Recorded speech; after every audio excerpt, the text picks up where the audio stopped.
సంతోషం. అంటే ఇందులోని ఈ జర్నీలో because you also belong to that field of literature, చాలా మందికి రావాలనుకున్న వాళ్ళకి వస్తుంది అనుకున్న వాళ్ళకి చాలా పోయినాయి. ఫర్ ఎగ్జాంపుల్ ఆయన మేఘదూతం అవి రాశారు పుట్టపర్తి నారాయణాచార్యులు గారు. అది అది జ్ఞానపీఠ అవార్డు రావాల్సిన ఆయన మళ్ళీ విశ్వనాథ్ సత్యనారాయణ గారు వచ్చిన తర్వాత 30 ఏళ్ళకు 40 ఏళ్ళకు నారాయణ రెడ్డి గారికి వచ్చింది. అంటే నాకు కూడా అనిపిస్తుంది ఏమిటంటే అంత ఇప్పుడు శివతాండవం లాంటి పుస్తకం రాసిన వ్యక్తికి ఈ జ్ఞానపీఠ ఒక విభూతి లాంటిది. అది పెద్ద దానికోసం అంత అంత వరి అవ్వక్కర్లా నాకు తెలిసి. ఆ మెచ్యూరిటీ అంటే ఆయన ఎప్పుడు మాట్లాడేది జనరల్గా ఎలా ఉంటుంది అసంతృప్తి ఎప్పుడు దానికి ఒక అద్భుతమైన పండితరాయలు ఒక అద్భుతమైన ఇది శ్లోకం చెప్పాడు. ఏమిటంటే దాని అర్థం ఏమిటంటే బంగారాన్ని తవ్వినప్పుడు వెలికి తీసినప్పుడు దాన్ని కరిగించినప్పుడు అది ముక్కలుగా కొట్టినప్పుడు తీగలుగా చుట్టినప్పుడు బాధపడదుట బంగారం. కానీ గురివింద గింజతో సమానంగా చూస్తారు చూడు అప్పుడు బాధపడుతున్నారు. ఎవరు చెప్తారు ఇది? పండితరాయలు ముంగండ అగ్రహారం నుంచి ముంగండ నుంచి వెళ్ళిపోయిన తెలుగువాడు షాజహాన్ ఆస్థానంలో పండితుడు, అతను ఆస్థాన పండితుడు. అదొక చాలా అద్భుతం. ముంగండ మా గోదావరి దగ్గర అక్కడి నుంచి ఏదో కారణాల వల్ల ఇక్కడ అలిగో ఏమిటో అలా వెళ్ళిపోయాడు నడుచుకుంటూనో ఇలాగో ఢిల్లీ చేరాడు. ఢిల్లీ ఇది హిస్టరీ. వెళ్ళి అక్కడ కూర్చున్నాడు. నుయ్యి దగ్గర ఆడవాళ్ళు దెబ్బలాడు. ఇక్కడికి ఇప్పుడు పంపు దగ్గర దెబ్బలాడుకోవడం అనేది యుగ యుగాల నుంచి ఉన్నట్టే నూతి దగ్గర దెబ్బలాడుకుంటున్నారు. అది ఉర్దూలో దెబ్బలాడుకుంటున్నారు. నార్త్ ఇండియా హిందీయో తీవ్రమైన గొడవ అయ్యి ఏదో దెబ్బలాడుకుని కొట్టుకునే స్థితికి వస్తే వాళ్ళు వచ్చి వాళ్ళిద్దరి వీళ్ళని పట్టుకుని రాజస్థానానికి పట్టుకుపోతున్నారు. గొడవ అని చెప్పి అటు ఇటు చూస్తే ఈయన కూర్చున్నాడు. తుమ్కోన్ అంటే నా పేరు ఇక్కడ ముంగండ నుంచి చలో సాక్షిగా ఇతన్ని తీసుకెళ్తే ఇతనికి ఏమొచ్చు భాష ఏం రాదు కదా.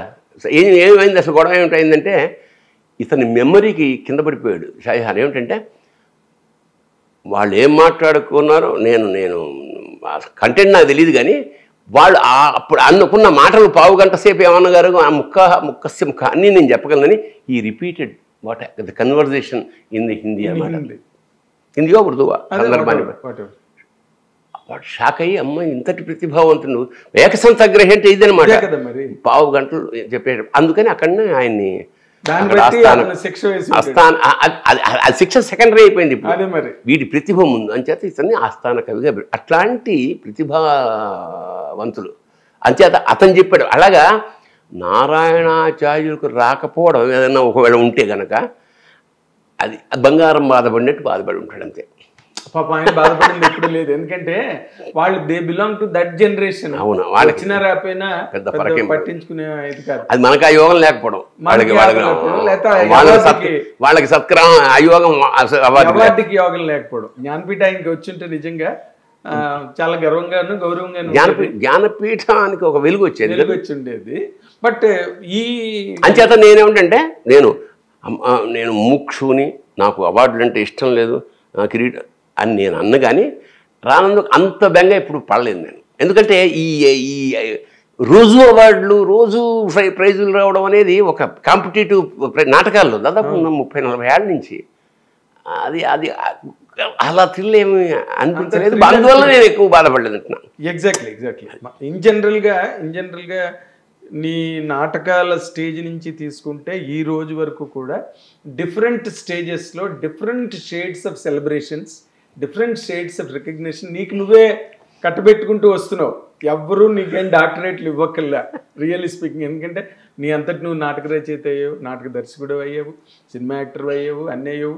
మధ్యలోని ఎక్కడో చిన్న డల్ స్కీమ్ వస్తున్న టైంలో ఆటకథ రాసేవతో విజృంభించేసావు. ప్రపంచం అంతా వేరే భరణి చూశారు. పరికినీళ్ళు గట్ట నువ్వు అప్పటికి రాసిన బట్ ఆటకథ అన్నది పూర్తిగా ఒక కాశీ ఆవిర్భావం ప్రతి మాడి మనసులో, మామూలు జాన తెలుగులో. అంటే నాకు నేను ఎప్పుడు నాటకాల్లో కూడా నేను ఈ సమాసాలు ప్రౌఢమైన భాష అది నేను ఇంకోటి నేను అన్ని కావ్యాలు చదువుకున్నా. అవును, ఎందుకంటే నేను అన్ని ఇంచుమించు, ఎందుకంటే నాకు ఒక కోరిక ఉండేది, అరే ఇది కనుక నేను చదవకపోతే నెక్స్ట్ జనరేషన్ అసలు చదవదు, ఆ నిధిని పోగొట్టుకోవడం ఎందుకు అని నేను మను చరిత్రం, వసు చరిత్ర మొత్తం సమస్తం అన్నమాట, రాధికా సాంతనం. నేను ముద్దుపళ్ళని కాదు, కాలేజీకి వెళ్ళే రోజుల్లో బస్సులో రాధికా సాంతనం ఇలా ఊగుతూ రాధికా సాంతనం చదువుకుంటూ ఉండేవాడిని. వేరే వాళ్ళు ఎవరో ఇంగ్లీష్ బుక్లు చదువుకుంటారు, అట్లాగే పిచ్చి కూడా వాడికి ఏంటి కావ్యం ఏమిటి, పైగా అక్కడ ఎంఎస్కో పాకెట్ బుక్స్ అర్థాలు ఉండేవి కావు, ఉత్త పద్యమే. అవును, పద్యమే. ఆ తర్వాత ఎప్పుడో విజయ విలాసము అట్లా తర్వాత యూనివర్సిటీ వాళ్ళు, తెలుగు యూనివర్సిటీ వాళ్ళు చేయడం మొదలు. అలాగా మొత్తం కావ్యాలన్నీ ఒక్కసారైనా ప్రతి కావ్యాన్ని తెలుగులో నేను చదువుకున్నాను. అలాగే ఆ తర్వాత మా ఇంట్లో అనూచానంగా ఒకటి ఉంది, మా నాన్నగారు మేఘ సందేశం చదువుతుండేవాడు. అలా మేఘ సందేశం, కశ్చిత్కాంత విరహ గురుణా స్వాధికారా ప్రమత్త శాపేనాస్తంగమిత మహిమ వర్షభోగ్యేన భర్తు యక్షశ్చక్రే జనకతనయా స్నాన పుణ్యోదకేషు స్నిగ్ధఛాయా తరుషి వసతిం రామగిర్యాశ్రమేషు. ఇలా చదువుతున్నది మాకు అలాగా వింటుండదు, వినగా శృత అంటారుగా, అది మాకు అభ్యసింది. అట్లాగా ఉత్తరోత్తర నేను మేఘ సందేశం, కుమార సంభవం, రఘువంశం ఇవన్నీ కూడా మెల్లిగా ఒక్కొక్క శ్లోకం దాని కింద అర్థాలు అలా చదువుకుంటూ ప్రారంభించా. ఇప్పుడు ప్రస్తుతం ఒక అద్భుతమైనది, ఇది ఫస్ట్ టైం ఐఎమ్ రివీలింగ్. మేఘ సందేశాన్ని బాగా చదివిన తర్వాత ఇది రావాల్సినంత ప్రాచుర్యం ముఖ్యంగా తెలుగులో రాలేదని నాకు అనిపించి కాఫీ టేబుల్ బుక్ లాంటిది, అంటే అవి 123 శ్లోకాలు ఇంత చేస్తే దాని మీద ఇన్ని వాల్యూమ్స్ ఉన్నాయి. మేఘ సందేశం మీద కొన్ని వేల మంది రాసి ఉంటారు, ఇంత చిన్న కావ్యం. నేనేం చేశానంటే గిరిధర్ గౌడ్ అని చాలా ఇంటర్నేషనల్లీ ఎక్లెయిమ్డ్ పెయింటర్ ఒక అతన్నాడు, అతన్ని కన్సల్ట్ చేసి ఈ 125 శ్లోకాల్లో ఒక 20 నుంచి 30 సెలెక్ట్ చేసుకుని వాటికి బొమ్మలి దాన్ని పుస్తకంలాగా ప్రింట్ చేసి కాఫీ టేబుల్ బుక్ లాగా సంస్కృతం, ఇంగ్లీషు, తెలుగు, సంస్కృతం అంటే ఒరిజినల్ భాష కాబట్టి English for international focus, Telugu మన వాళ్ళకి ఇంత గొప్పవాడరా బాబు అని అదనమాట. సో ఇది నేను నా సంకల్పం అంటే ఇది ఇట్ ఈజ్ ఇన్ ప్రాసెస్. ఎందుకంటే నేను ఒక సినిమా షూటింగ్ అప్పుడు జర్మనీ వెళ్ళాను. జర్మనీకి నేను కోటి మ్యూజిక్ డైరెక్టర్ ఇంకొక మిత్రుడు కలిసి వెళ్ళాం, బిల్డర్. వెళ్ళగానే నాకు ముందు తెలుసు ఇక్కడ జర్మనీలో ఏం చూడాలి. గొథే ఇల్లు ఉంది అక్కడ. Goethe greatest philosopher, writer, poet. ఆయన ఇంటికి వెళ్ళాం. ఎందుకు వెళ్ళానంటే he is the man who introduced Kalidasa to the whole world.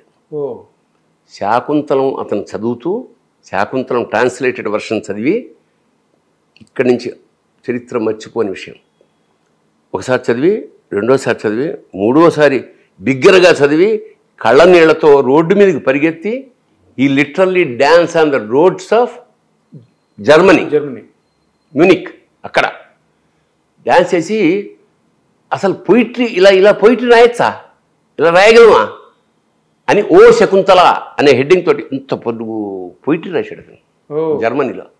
So that's how కాళిదాసుడు ప్రపంచం అందరికీ ఫర్ ద ఫస్ట్ టైం అన్ని భాషల్లోకి కాళిదాసు. ఇది ఏనాటి కాళిదాసు, ఎప్పుడు కాళిదాసు, భోజరాజు టైం. ఎంత గొప్ప విషయం అది. అంటే ఇప్పుడు నేనేం చెప్పదలుచుకున్నామంటే ఇంత పద సంపద మనకున్నది. మనకు షేక్స్పియర్ గొప్పవాడు, మిల్టన్ గొప్పవాడు, కానీ వాళ్ళ అందరికన్నా గొప్పవాళ్ళు ఉన్నారు మన దగ్గర ఉన్నారు. మీ దగ్గర వజ్రాల మూట పెట్టుకుని అవతల పడేసి వాటిని పేపర్ వెయిట్స్గా వాడుకుంటూ ఇంకోళ్ళకి గాజు అవి గొప్పవే ఉండొచ్చు. అరే మరి you have not recognizing our next generation ఏమైపోతుంది. కాళిదాస్ అంటే మన సినిమాలో త్యాగరాజ్ అంటే ఆ విలనా. నాకు చాలా బాధ కలిగిన విషయం చెప్తాను నీకు. అవును, పాటలు రాసుకుంటూ కింద త్యాగరాజు అని ఉంది. త్యాగరాజు అని ప్రింట్ చేసి ఏ సినిమా నాకు గుర్తులేదు. ఇది విలన్ త్యాగరాజు పాటలు కూడా రాస్తాడు అనుకున్నా. దురదృష్టం త్యాగరాజ స్వామి వారి కీర్తన రాస్తూ పాడుకుంటూ ఆ సినిమాలో కింద త్యాగరాజని రాశారు. ఎంత సంస్కార నిజంగా చాలా హీనమైన పని అది. చెప్పేకాటి సందర్భం చెప్తున్నాను. భక్త జయదేవ్ సినిమా హెచ్ఎంఈ వాళ్ళు ఈపీ రికార్డ్స్ రిలీజ్ చేసినప్పుడు దాని కవర్ మీద లిరిక్స్ బై సముద్రాలో ఉంది. ఆయన రాసింది ఒక్క పాట, నాదు ప్రేమ భాగ్యరాశి నీవే ప్రేయసి, ఈ పాట ఒకటి రాశాడు. తక్షణ పాటలన్నీ అష్టపదులు. నెక్స్ట్ జనరేషన్కి మనం ఈ వైభవం, ఈ సాహిత్యం ఇవన్నీ మిస్ అయిపోతాయేమో అన్న బెంగతోటి నేను ఈ ప్రస్తావన తీసుకొచ్చి. హిట్ టీవీ యాప్, ఇందులో short news, live news, entertainment shows, movies, digital magazines తో పాటు మీ జిల్లా వార్తలను కూడా ఫ్రీగా చూడొచ్చు. ఇంకెందుకు ఆలస్యం, వెంటనే హిట్ టీవీ యాప్ ని డౌన్లోడ్ చేసుకుని ఫ్రీగా ఎంటర్టైన్మెంట్ పొందండి. Hit TV app. Hit TV app. Please download hit TV app. Hit TV app ని ఫ్రీగా డౌన్లోడ్ చేసుకుని ఎంజాయ్ చేయండి. మీకు నచ్చిన ఎంటర్టైన్మెంట్ కోసం హిట్ టీవీ యాప్ ని ఫ్రీగా డౌన్లోడ్ చేసుకుని ఎంజాయ్ చేయండి. హిట్ టీవీ యాప్ ని డౌన్లోడ్ చేసుకుని ఆస్వాదించండి, ఆశీర్వదించండి. ఇంతమంది సెలబ్రిటీలు హిట్ టీవీ యాప్ ని డౌన్లోడ్ చేసుకోండి అని చెప్తున్నారంటే ఎంత మంచి యాప్ ఆలోచించండి. అమెరికా అమెరికా అమెరికా అమెరికాలో చదవాలనుకునే వాళ్ళకి విశ్వసనీయమైన పేరు మన శౌర్య కన్సల్టెన్సీ. UK లో 1 year masters, UK లో 1 year masters, 2 years work permit up to 5 years visa. Contact Shaurya Consultancy. Contact 89851 89851.